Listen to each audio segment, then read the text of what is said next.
Hello, my name is Father Lawrence Jagfeld.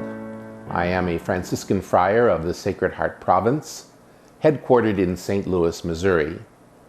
I am also the administrator of CUSA, an apostolate of persons with chronic illness and/or disability. As we reach the 24th Sunday in Ordinary Time, using the B cycle of the Lectionary, we have reached a midway point in the Gospel of St. Mark. And for Mark, this passage is a turning point in the Gospel. Jesus and his disciples set out for the villages of Caesarea Philippi. Along the way, he asked his disciples, "Who do people say that I am?"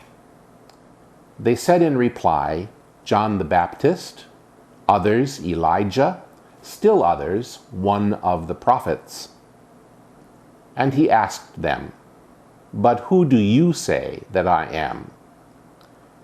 Peter said to him in reply, "You are the Christ." Then he warned them not to tell anyone about him. He began to teach them that the Son of Man must suffer greatly and be rejected by the elders, the chief priests, and the scribes, and be killed, and rise after 3 days. He spoke this openly. Then Peter took him aside and began to rebuke him. At this he turned around and, looking at his disciples, rebuked Peter and said, "Get behind me, Satan. You are thinking not as God does, but as human beings do." He summoned the crowd with his disciples and said to them, "Whoever wishes to come after me must deny himself, take up his cross, and follow me. For whoever wishes to save his life will lose it, but whoever loses his life for my sake and that of the gospel will save it." Last week, we read the episode where Jesus heals a man who is both deaf and mute. And I mentioned in my reflections that up until this point in the gospel, no one other than the evil spirits which Jesus had expelled, or pagan members of the society at that time, had recognized who Jesus was, had understood what Jesus was teaching. As a matter of fact, every time Jesus tells a parable, he must take the disciples aside and explain it to them. They just simply cannot seem to get it through their heads. With the healing of the deaf-mute, Mark makes a shift.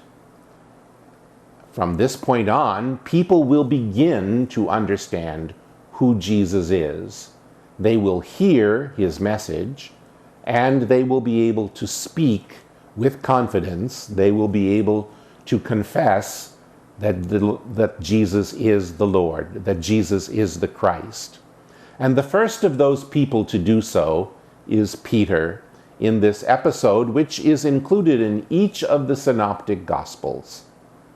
Jesus asks, "Who do people say that I am?" This is not a test.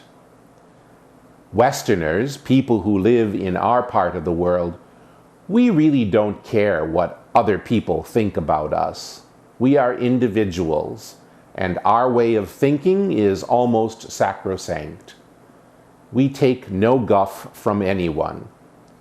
But in the Middle East, people are not thinking of themselves as individuals. They think of themselves as members of a group. And so the opinion of others really counts much more for them than it does for us. So Jesus' question is a very valid and usual question for somebody of that culture. When Peter announces that he has come to believe that Jesus is the Christ, another word, Jesus is the Messiah, he is not only confessing his own faith, but the faith of all of the disciples.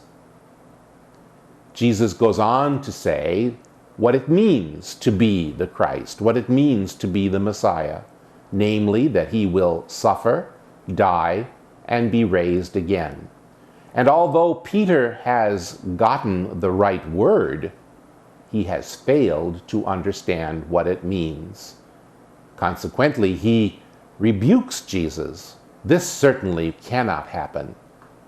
But Jesus assures him that this is what it means to be the Messiah. Expectations about the Messiah were varied and wide-ranging. Some people thought that the Messiah would be a great military leader. Others thought he would be a high priest to replace all of the corrupt high priests that had come before. Some thought of him as a political figure. Some even thought of him as being the king. Most of the prophets of the Old Testament have all sorts of different descriptions of who the Messiah will be, but none of them, not one of the prophets, looks at the Messiah as being the suffering servant. Isaiah is the one who comes closest, but the suffering servant songs of Isaiah are really about Israel, not about the Messiah. Christians have come to see that these songs, these poems, are about Jesus. Jesus is teaching his disciples a new way here, the way of servant leadership, the way of suffering and giving up one's life, one's own pursuits, one's will, for the sake of many. We are the many, and we are also the ones who, following in the footsteps of Jesus, are called upon to learn this lesson of servant leadership, of putting ourselves on the line, of thinking of the other guy first. This is what it means to be a follower of the true Messiah. For more information about CUSA, please visit our website at www.qson.org.